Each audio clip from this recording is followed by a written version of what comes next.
Jemaat yang terkasih, marilah bersama-sama dengan bangkit berdiri, kita pujikan Kidung Jemaat nomor 10, bait yang pertama.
Sendenganlah telingamu dan datanglah kepadaku.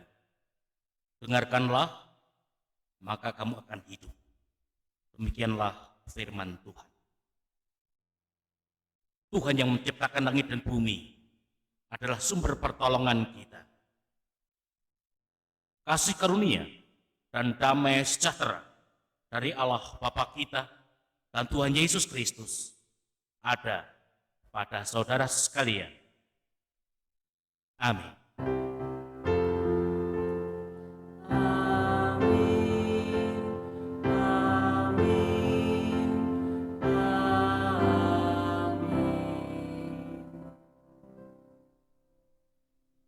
Silakan untuk duduk.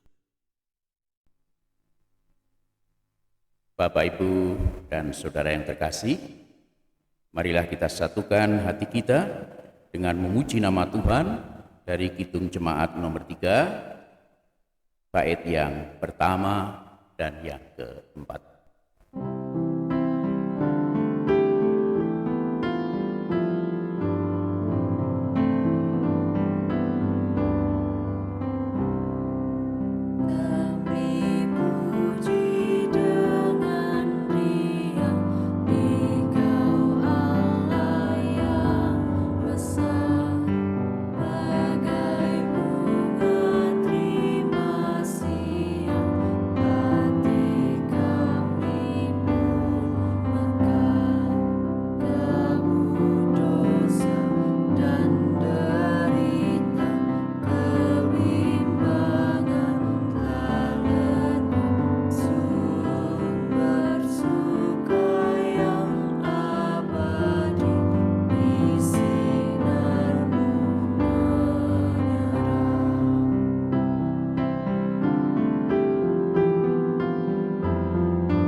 Mari bersama kita perhatikan sabda Allah yang tertulis di dalam kitab Matius 22 ayat yang ke-37 sampai dengan yang ke-40. Jawab Yesus kepadanya, "Kasihilah Tuhan Allahmu dengan segenap hatimu dan dengan segenap jiwamu dan dengan segenap akal budimu. Itulah hukum yang terutama dan yang pertama. Dan hukum yang kedua yang sama dengan itu ialah kasihilah sesamamu manusia seperti dirimu sendiri. Pada kedua hukum inilah tergantung seluruh hukum Taurat dan kitab para nabi. Sabda ini mendorong kita untuk terus mewujudkan suasana damai di muka bumi ini. Namun karena kelemahan kita belum bisa mewujudkannya dengan sempurna. Artinya, kita sering terjatuh di dalam dosa. Untuk itu, mari bersama-sama kita mengaku dosa di hadapan Tuhan.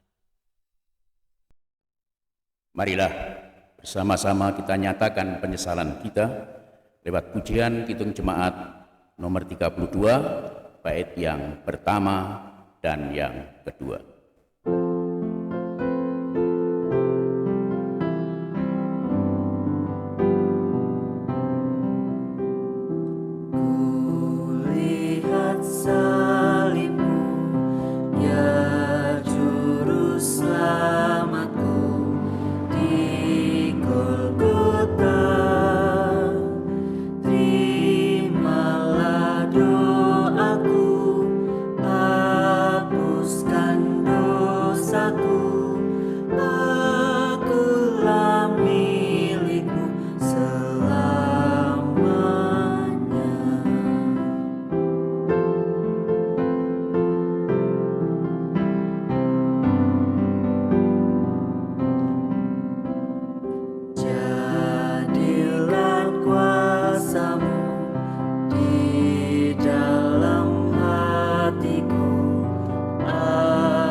Bersama kita terima berita anugerah yang terambil dari kitab 2 Korintus 12 ayat yang ke-10.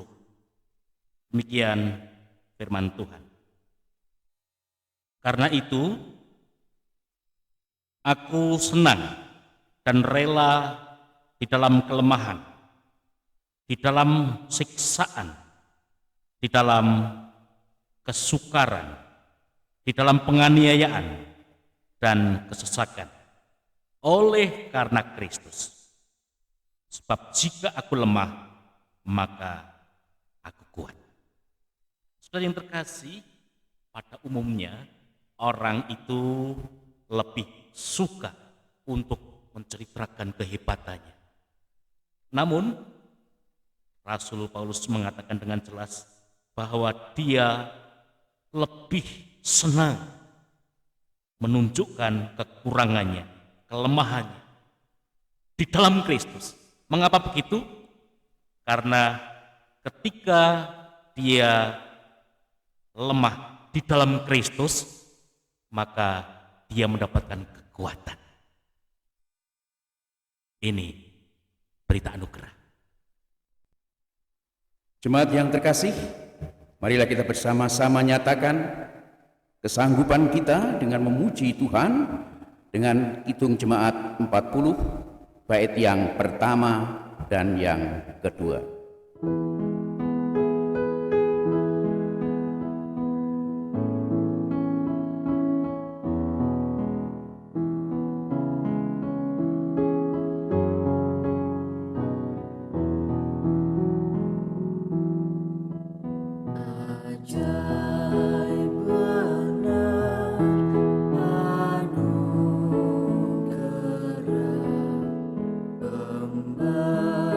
Membarui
Bersama-sama kita akan mendengarkan sabda Allah.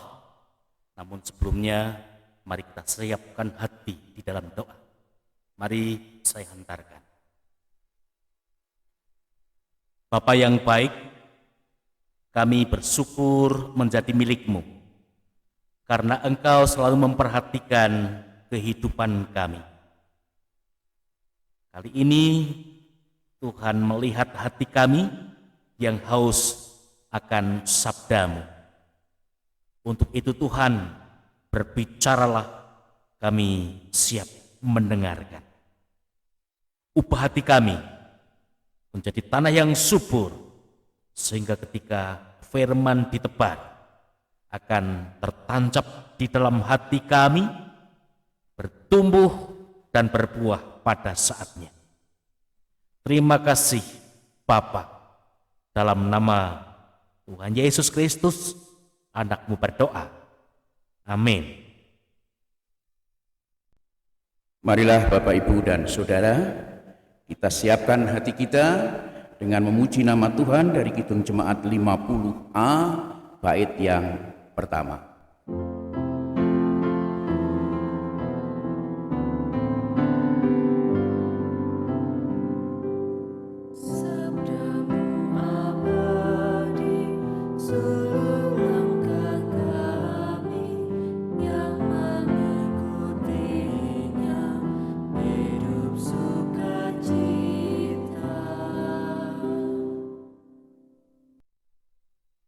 Firman Tuhan yang akan kita terima bersama-sama pada saat ini terambil dari kitab Injil Markus pasal yang ke-6 ayat 1 sampai dengan yang ke-13.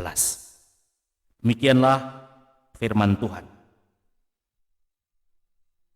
Kemudian Yesus berangkat dari situ dan tiba di tempat asalnya. Sedang murid-muridnya mengikuti dia. Pada hari Sabat, ia mulai mengajar di rumah ibadat, dan jemaat yang besar takjub ketika mendengar dia, dan mereka berkata, "Dari mana diperolehnya semuanya itu? Hikmat apa pulakah yang diberikan kepadanya? Dan mukjizat-mukjizat yang demikian, bagaimanakah dapat diadakan oleh tangannya? Bukankah ia ini tukang kayu, anak Maria, saudara Yakobus, Yoses, Yudas, dan Simon? Dan bukankah saudara-saudaranya yang perempuan ada bersama-sama kita?" Lalu mereka kecewa dan menolak dia. Maka Yesus berkata kepada mereka, "Seorang nabi dihormati di mana-mana, kecuali di tempat asalnya sendiri, di antara kaum keluarganya dan di rumahnya. Ia tidak dapat mengadakan satu mukjizat pun di sana, kecuali menyembuhkan beberapa orang sakit dengan meletakkan tangannya atas mereka." Ia merasa heran atas ketidakpercayaan mereka. Lalu Yesus berjalan keliling dari desa ke desa sambil mengajar. Ia memanggil ke-12 murid itu dan mengutus mereka berdua-dua. Ia memberi mereka kuasa atas roh-roh jahat dan berpesan kepada mereka supaya jangan membawa apa-apa dalam perjalanan mereka, kecuali tongkat, roti pun jangan, bekal pun jangan, uang dalam ikat pinggang pun jangan. boleh memakai alas kaki, tetapi jangan memakai dua baju. Katanya selanjutnya kepada mereka, kalau di suatu tempat kamu sudah diterima dalam suatu rumah, tinggallah di situ sampai kamu berangkat dari tempat itu. Dan kalau ada suatu tempat yang tidak mau menerima kamu, dan kalau mereka tidak mau mendengarkan kamu, keluarlah dari situ dan kebaskanlah debu yang di kakimu sebagai peringatan bagi mereka. Lalu pergilah mereka memberitakan bahwa orang harus bertobat, dan mereka mengusir banyak setan dan mengoles banyak orang sakit dengan minyak dan menyembuhkan mereka. Berbahagia ialah setiap orang yang mendengar firman Tuhan dan dipeliharanya. Haleluya.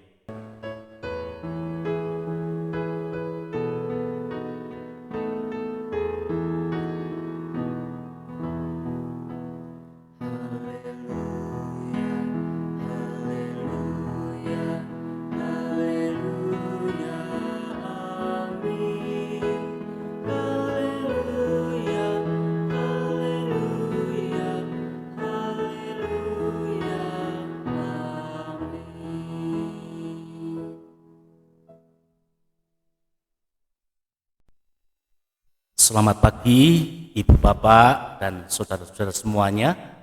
Demikian juga anak-anakku yang aku kasihi. Masih ingat tugas utama kita sebagai anak-anak Tuhan? Tugas utama kita sebagai gereja. Ada yang ingat? Ya, tugas kita yang utama adalah memberitakan Injil. Bagaimana? Semangat atau malas-malasan untuk memberitakan Injil? Saudara yang terkasih dalam Tuhan, keterbatasan itu bisa membuat seseorang lemah dalam menjalankan tugas panggilan hidup. Mari kita perhatikan gereja kita. Sudah berapa tahun gereja kita itu berdiri? Ada yang ingat?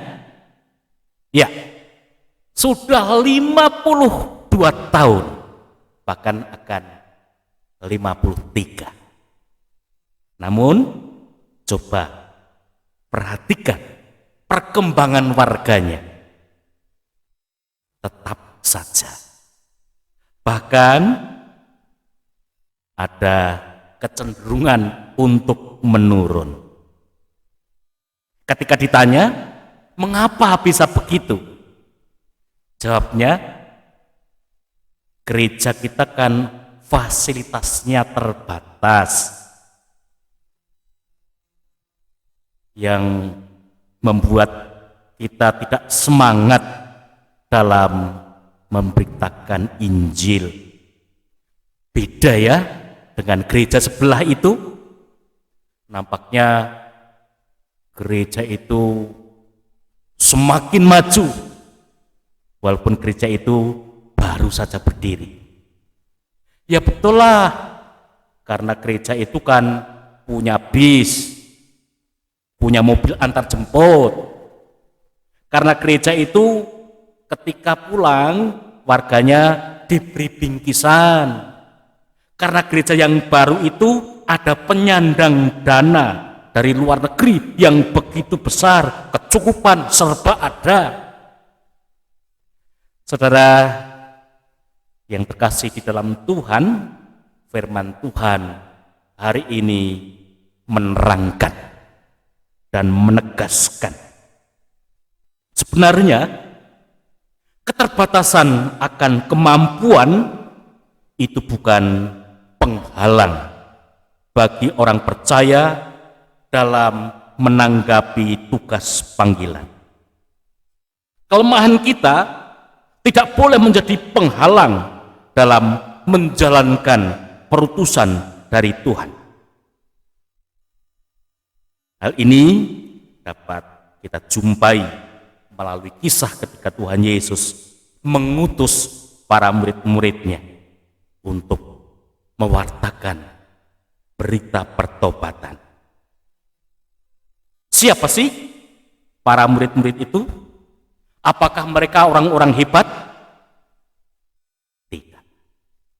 Apakah mereka orang-orang yang mempunyai kemampuan lebih di atas rata-rata? Juga tidak. Apakah mereka orang-orang kaya yang memiliki materi lebih? Juga tidak jawabnya.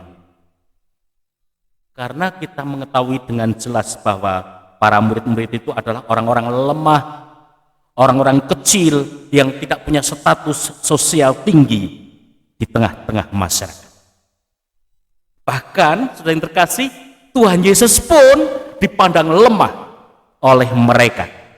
Kita perhatikan ayat yang ketiga, dikatakan dengan jelas, bukankah ia ini tukang kayu, anak Maria, saudara Yakobus, Yoses, Yudas, dan Simon?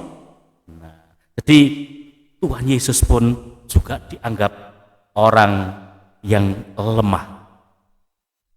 Namun para murid yang didorong oleh Tuhan Yesus, dia dengan semangatnya untuk mewujudkan panggilannya untuk memberitakan Injil kebenaran kepada setiap orang.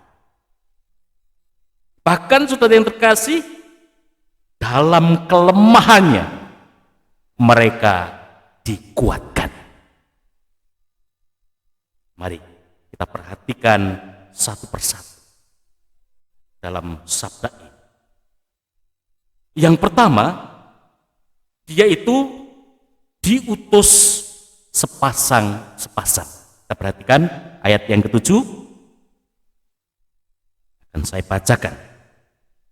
Ia memanggil ke-12 murid itu dan mengutus mereka berdua-dua, sepasang-sepasang, tidak sendiri.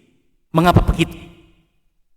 Karena mereka yang lemah itu agar bisa saling menguatkan, agar bisa saling menjaga, saling mendukung, saling mendorong. Dan hal ini betul-betul akan membentuk karakter yang rendah hati, tidak sombong.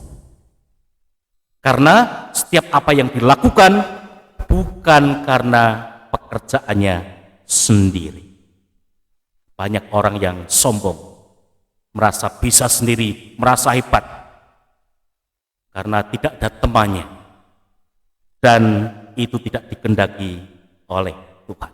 Maka dari itu, dalam pelayanan gereja itu akan selalu ditekankan, diperintahkan, tidak sendirian, bersama-sama. Kita lihat ketika beribadah, pengkhotbah tidak sendirian. Dia ditemani oleh para majelis yang ada di sampingnya. Ini sesungguhnya tidak hanya untuk hiasan, untuk pantas-pantas, tidak. Tapi itu merupakan sebuah kebersamaan untuk saling memperhatikan, saling mendoakan. Sehingga ketika pengkhotbah itu berbicara, para majelis itu semuanya berdoa agar pengkhotbah betul-betul menyuarakan suara kenabian dengan benar dan tidak salah, sehingga akan bisa membuat jemaat dibangun rohaninya. Maka dari itu, majelis pun ketika dia akan dipanggil menduduki jabatan itu, pasti akan ditanya pula oleh keluarganya.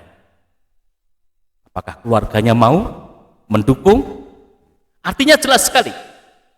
Ini sesungguhnya untuk menunjukkan bahwa ketika menjalankan pelayanan itu butuh dukungan. Yang lemah ini ketika didukung, maka dari itu akan mendatangkan kekuatan yang besar.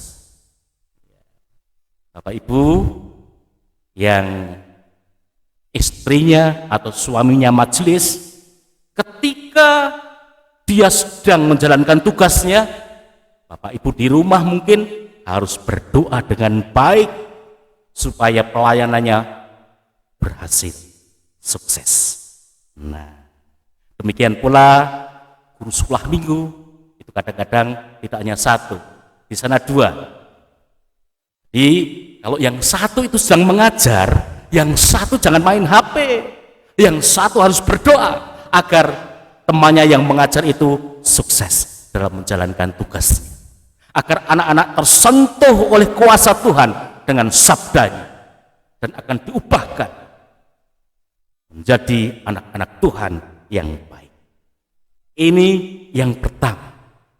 Yang kedua, dia diberi kuasa. Karena tahu Tuhan bahwa murid-muridnya itu lemah, tanpa mempunyai kemampuan apa-apa, padahal musuhnya luar biasa, musuhnya iblis. Maka dari itu para murid yang lemah itu diberi kuasa. Dalam ayat 7 yang B diungkap dengan jelas, akan saya bacakan. Ia memberi mereka kuasa atas roh-roh jahat. Jadi jelas sekali. Karena Tuhan melihat para murid-murid itu lemah, dia membutuhkan dukungan, dia membutuhkan kuasa, dan Tuhan memberikannya. Maka dari itu, saudara yang terkasih di dalam Tuhan, jangan merasa sok hebat, jangan merasa sok pandai.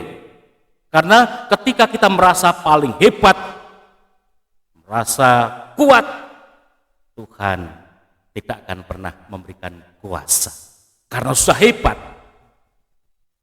Dengan demikian sangat jelas, ketika dia lemah, dia menjadi kuat karena perhatian Tuhan yang memberikan kuasa.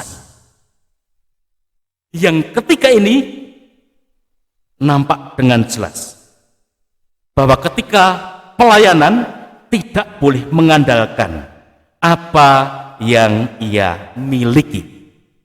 Ayat yang ke-8 dan yang ke-9 akan saya bacakan.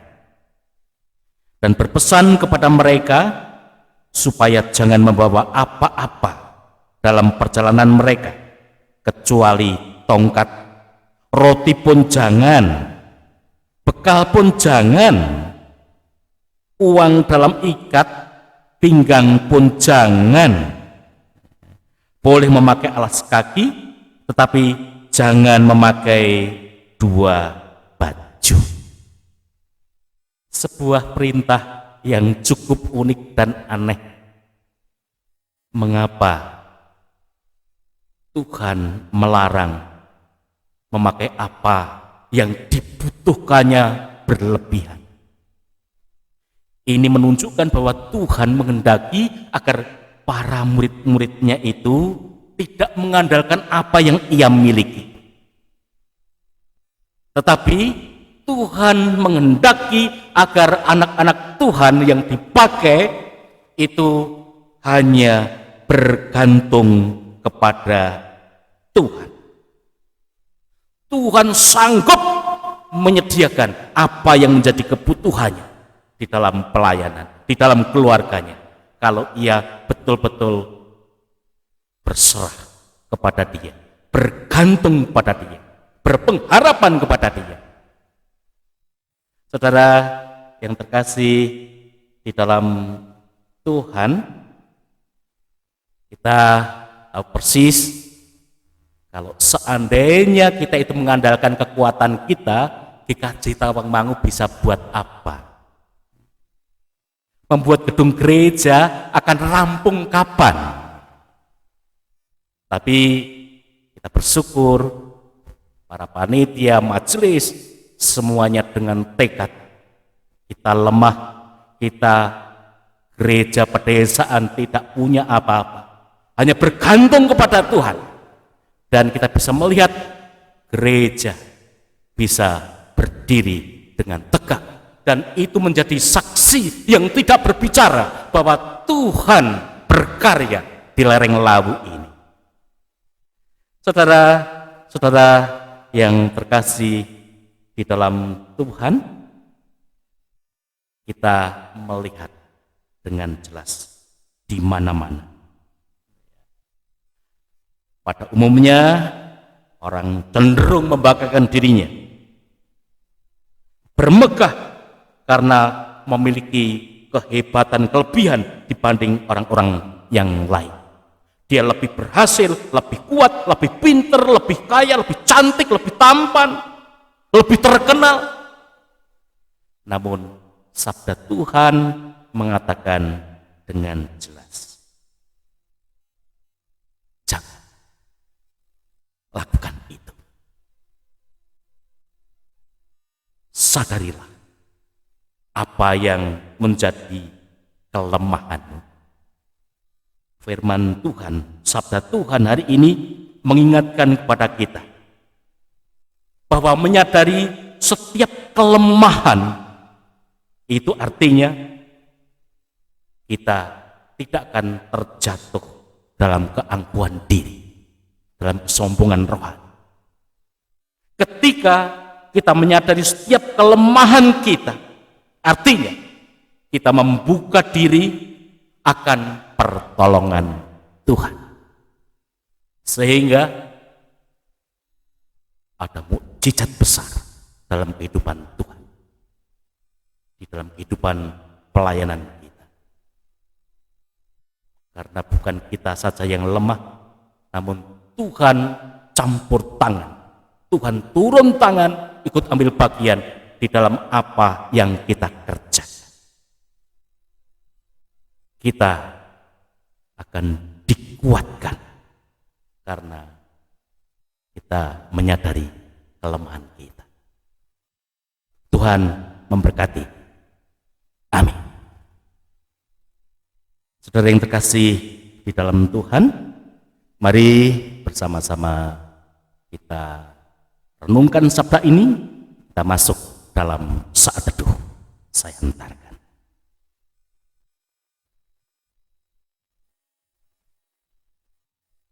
Allah yang rahmani, kami bersyukur Engkau telah meneguhkan kami dengan firman-Mu. Engkau telah mengingatkan kami agar kami menjadi orang yang rendah hati, dengan melangkahkan kaki pertama kali untuk menyadari kelemahan kita. Tidak bisa membanggakan keelokan kita, kehebatan kami. Namun kami hanya berharap kepada Tuhan yang hebat, Tuhan yang besar, Tuhan yang luar biasa untuk melakukan perkara bersama dengan pelayanan kami. Terima kasih Bapa.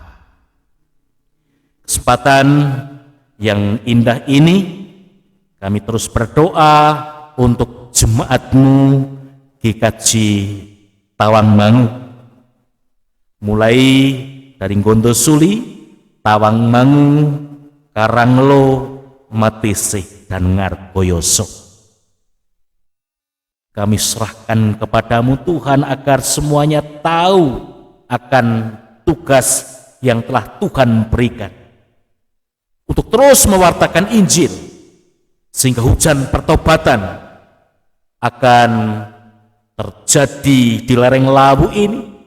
Banyak orang-orang yang bertobat dan menyerahkan hidupnya kepadamu dan boleh beribadah bersama-sama dengan kami di gereja, sehingga gereja Tuhan semakin hari akan semakin berkembang. Semakin hari semakin banyak orang yang menyembah Tuhan melalui GKJ Tawangmangu. Terima kasih Bapak. Saat ini kami melihat keberadaan virus corona yang tidak berhenti, malah semakin merajalela. Kami betul-betul tidak bisa membanggakan kehebatan kami. Kami lemah, tidak akan mampu menghadapi hebatnya virus yang mematikan itu. Untuk itu Tuhan, kami hanya mengandalkan Engkau. Kami mohon pertolongan-Mu. Tuhan, bungkus seluruh jemaat yang ada dengan darah-Mu yang kudus, sehingga diselamatkan dari COVID yang mematikan itu.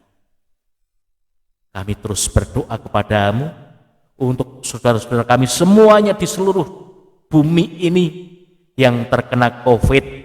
Tuhan, sembuhkan mereka. Demikian pula bagi kami semuanya, teristimewa di Indonesia,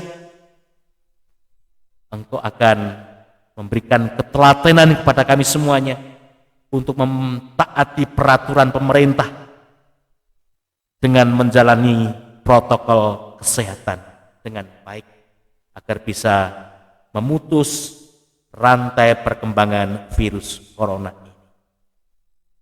Kami tidak bisa berbuat apa-apa kecuali mohon pertolongan Tuhan agar virus ini cepat berlalu sehingga kami boleh hidup normal lagi. Bapa, kesempatan yang indah ini pula kami menyerahkan kehidupan bangsa dan negara Indonesia dalam bimbingan tangan-Mu. Bahkan menghadapi tahun 24, suasana politik yang semakin memanas ini, kami pun selalu menyerahkan semuanya kepada Tuhan agar semuanya berjalan dengan baik, rencana Tuhan yang boleh terjadi, sehingga pergantian pemimpin tidak membuat Indonesia menjadi lemah, namun semakin dikuatkan karena berkat Tuhan. Bahkan semakin makmur karena Tuhan memberkati. Terima kasih Bapa. Sesungguhnya masih banyak yang harus kami mohon kepadamu, namun karena kelemahan kami tidak bisa menyebutkan satu persatu. Namun kami beruntung punya Allah yang melihat hati kami, melihat kebutuhan kami, sehingga walaupun kami belum memohon, Tuhan sudah memberi. Terima kasih Bapa. Mohon ampun segala dosa dan kesalahan kami. Hanya dalam nama Tuhan Yesus Kristus kami menaikkan doa syukur dan permohonan ini. Ampuni dosa kami Tuhan. Amin.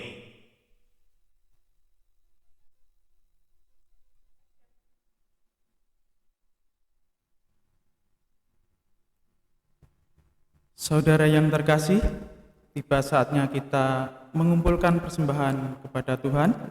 Sebagai dasar persembahan kita terambil dari Mazmur 96 ayat 8 dan 9. Berilah kepada Tuhan kemuliaan namanya, bawalah persembahan dan masuklah ke pelatarannya. Sujudlah menyembah kepada Tuhan dengan berhiaskan kekudusan. Gemetarlah di hadapannya, hai segenap bumi. Marilah persembahan kita kumpulkan dengan iringan Kidung Jemaat 450, bait 1 dan 2, hidup kita yang benar. Dalam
Saudara yang terkasih, marilah persembahan yang kita kumpulkan, kita haturkan di dalam doa, dan nanti kita akhiri dengan doa Bapa kami.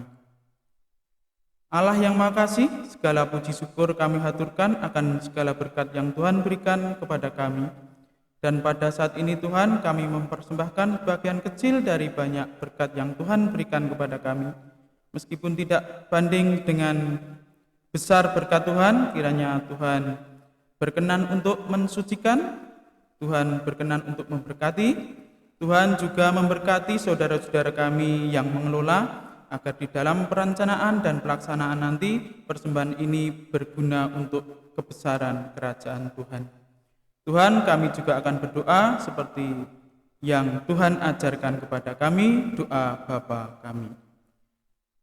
Bapa kami yang di surga, dikuduskanlah namamu, datanglah kerajaanmu, jadilah kehendak-Mu di bumi seperti di surga. Berikanlah kami pada hari ini makanan kami yang secukupnya, dan ampunilah kami akan kesalahan kami, seperti kami juga mengampuni orang yang bersalah kepada kami.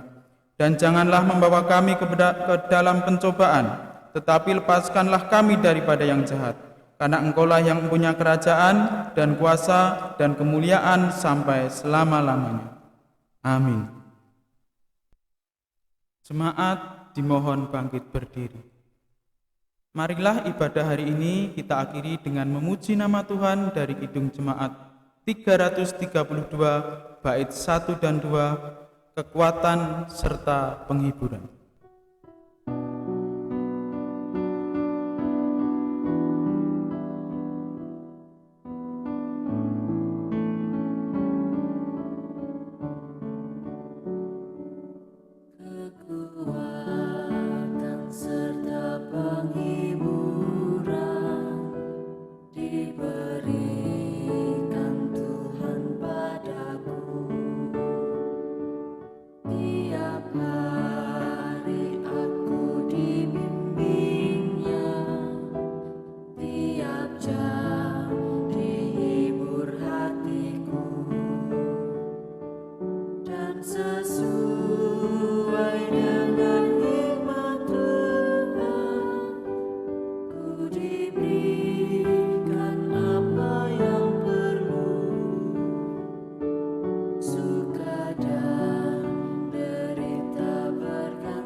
Saudara yang terkasih di dalam Tuhan, marilah kita ikrarkan pengakuan iman kita, pengakuan iman rasuli secara bersama-sama. Aku percaya kepada Allah Bapa yang Maha Kuasa, Khalik langit dan bumi, dan kepada Yesus Kristus, anaknya yang tunggal Tuhan kita, yang dikandung daripada Roh Kudus, lahir dari anak darah Maria, yang menderita di bawah pemerintahan Pontius Pilatus, disalibkan, mati dan dikuburkan, turun ke dalam kerajaan maut. Pada hari yang ketiga, bangkit pula dari antara orang mati, naik ke surga, duduk di sebelah kanan Allah Bapa yang Maha Kuasa, dan akan datang dari sana untuk menghakimi orang yang hidup dan yang mati. Aku percaya kepada Roh Kudus, gereja yang kudus dan am, persekutuan orang kudus, pengampunan dosa, kebangkitan daging, dan hidup yang kekal. Jemaat Tuhan, arahkanlah hatimu dan pikiranmu pada Tuhan, dan terimalah berkat-Nya. Tuhan Allah sumber pengharapan, memenuhi engkau dengan segala sukacita dan damai sejahtera. Kristus Yesus menyelamatkan engkau, serta Roh Kudus menyertai dan mengaruniakan berkat berlimpah dari sekarang sampai selama-lamanya. Amin.